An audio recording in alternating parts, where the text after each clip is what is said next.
Մեկ ամիսը շատ արագ անցավ, մի բան էլ ավել, երբ այս նույն տեղում, որտեղ որ հիմա գտնվում են ձեր տեսախցիկները, քննիչներն էին աշխատում հերթով, որոշում էին, թե ինչն են թողնում, ինչն են տանում, իհարկե հիմնականում տանում էին, այլ ոչ թե թողնում էին, եւ հիմնեմնի մի երկու գործը արդեն այն գործերից է, որը հանրությանը շատ հայտնի է եւ ինչպես եւ ինձ առաջին գործը, այնպես էլ սա այն ցավոք սրտի սակավաթիվ գործերից է, որ նաեւ ստացել է միջազգային արձագանք։ Առաջին իսկ րոպեներից, եթե դուք հիշում եք, ես իմ գործընկերը շատ ակտիվ աշխատել ենք հանրության հետ, օգտագործելով տեխնիկական հնարավորությունները լայվերով, հարցազրույցներով եւ այլն, եւ կարմիր թելով մի բան էր անցնում, որ առաջին գործում դուք տեսաք, որ ուղղակի մեդիա գործունեություն իրականացնող անձանց նկատմամբ նման ակնհայտ ապօրինությունը բերելու է անգամ այս պայմաններում, երբ որ բացահայտ ձևով Հայաստանը Եվրամիությունից ինչ որ հիբրիդային չեմ ինչերի դեմ իրականում ոնց որ թե կարելի ասել միջամտության դրսևորում է, խնդրում, ինչ որ ստանում է այդ միջամտությունը եւ այլն այս պայմաններում եվրոպացիները լուրջ այսպես արձագանքի կարծեք թե տեղ չեն թողնում նման դեպքերում,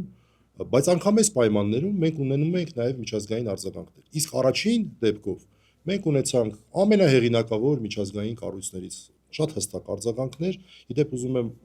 շնորհակալություն հայտնել բոլոր այն գործընկերներին, որոնք որ իրենց անդուլ ջանքերով հասան դրան, ուզում եմ հատուկ նշեմ երկու կառույցների անունները, Հայաստանի ժուրնալիստների միության անունը եւ KIHK-ի անունը, որոնք երկուսն էլ ամենաակտիվ աշխատանքն են իրականացնում, որպեսզի այս տեղեկատվությունը տեղ հասնի, մյուսներից ներողություն եմ խնդրում, բայց ես երկուսին ուզում եմ հատուկ ընդգծեմ, եւ անցյալ անգամ ամենահեղինակավոր կառույցներից մենք ստացանք արձագանքներ։ Դա Freedom House-ներ, Amnesty International-ներ, բանը Եվրոպայի լրագրողների ֆեդերացիան եւ մյուս ամեն հայտնի կազմակերպությունը միջազգային ոչ կառավարական մի խոսքով, հա, ամենահեղինակավոր կառույցներից այնքան շատ են, որ նույնիսկ մոռանում ենք, որին հիշենք, որին թողնենք։ Եվ այս անգամ եւս մենք ունեցանք մի նոր կառույցից արձագանք, շատ կարևոր արձագանք, որը ի տարբերություն նախորդ անգամվա պաշտոնական կառույց է, այսինքն ինչքան էլ հեղինակավոր լինի, կարող է լինել պաշտոնական, ոչ պաշտոնական։ Եվրոպայի խորհրդի կառույց է, լրագրողների անվտանգության հարթակը, նոր երևույթ է, դրա համար մենք հատուկ այսօր անդրադարձ ենք անելու եւ իմ գործընկերը Աստղիկ Մաթեոսյանը իմ խոսքի ավարտից հետո ավելի մանրամասն կներկայացնի, թե ինչ է իրենից ներկայացնում այս հարթակը եւ ինչ է իրենից ներկայացնում այս արձագանքը։ Նորից ասեմ, դա այն պայմաններում, երբ այսպես ասենք, ֆոնը ամենևին բարենպաստ չէր, բա որ բարենպաստ լիներ, ինչ կլիներ։ Ես ուզում եմ կարճ անդրադառնալ, թե ինչ խախտումների մասին է խոսքը։ Ես եվրոպական կոնվենցիան էի մտքով այսպես անցնում հոդվածներով եւ նկատեցի, որ եվրոպական կոնվենցիայի երևի համարյա հոդվածների կեսի խախտում մենք այստեղ ունենք։ Սկսենք ամենասկզբից 5-րդ հոդված, որը վերաբերում է անձի ազատության իրավունքին։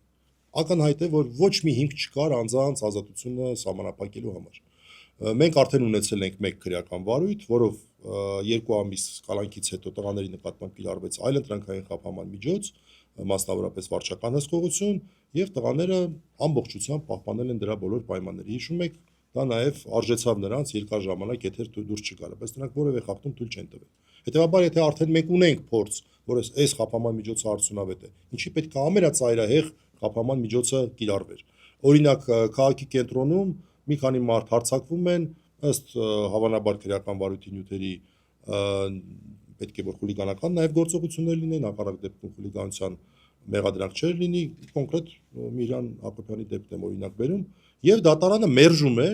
այդպիսի խուլիգանություն, ենթադրյալ խուլիգանություն կատարած անձանց կալանքը կիրառում է շատ ավելի մեղմ խափանման միջոցներ։ Այդ ո՞նց եղավ, որ այն դեպքում մերժվում է, այս դեպքում,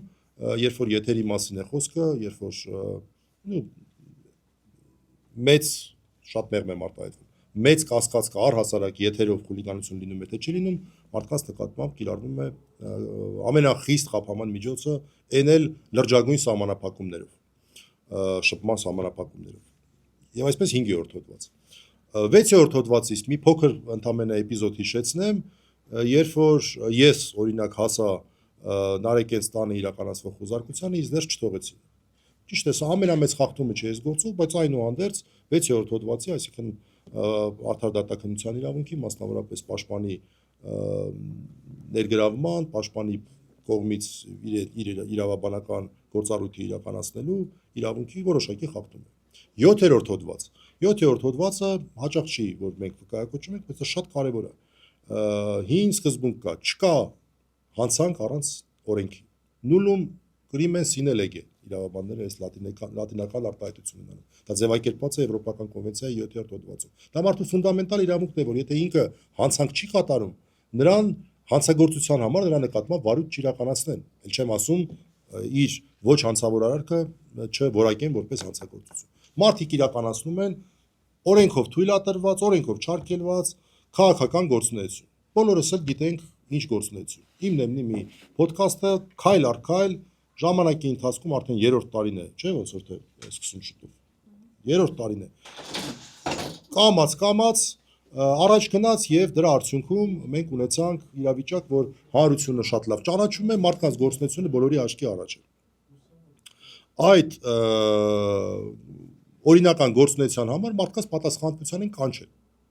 Այն էլ այն դեպքում, հարգելի գործընկերներ, այն էլ այն դեպքում, երբ որ արդեն մենք ունենք ոչ թե պարզապես անմեղության կանխավարկածի երաշխիքը, այլ ունենք անգամ դատավճիռ, ճիշտ է, օրինական ուժի մեջ չմտած, որը նույն արարքը որակել է որպես ոչ հանցավոր արարք։ Այս պայմաններում մենք ակնհայտորեն տեսնում ենք նաև այս սկզբունքի ոտնահարումը։ Հաջորդ հոդվածը, 8-րդ հոդված, անձնական եւ ընտանեկան կյանքի անձեռնմխելիության իրավունքը։ Ինչ իմաստ կար առավոտը ժամը 7-ին դիմակներով մտնել Նարեկենց եւ Վազգենենց տուն։ Երեխեքը այնտեղ պատրաստվում էին դպրոց գնալ եւ այլն։ Դրա մասին լույսեր են ավելի շատ խոսել։ Լավ, ինչ իմաստ կար։ Այդ իրավունքի նկատմամբ միջամտությունը որևէ բանով արդարացված էր թե ոչ։ Սա արդեն Եվրոպական կոնվենցիայի հաջորդ հոդվածն է։ 10-րդ հոդված, խոսքի ազատություն։ Հիմա տեսեք, հերթով թվարկելով գնում եմ։ 10-րդ հոդված, այս ամեն ինչը ինչի համար էր արված, որպեսզի մարդկանց գործունեությունը դադարեցնեն։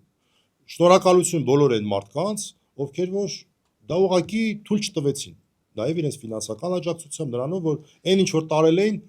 անհրաժեշտը բերեցին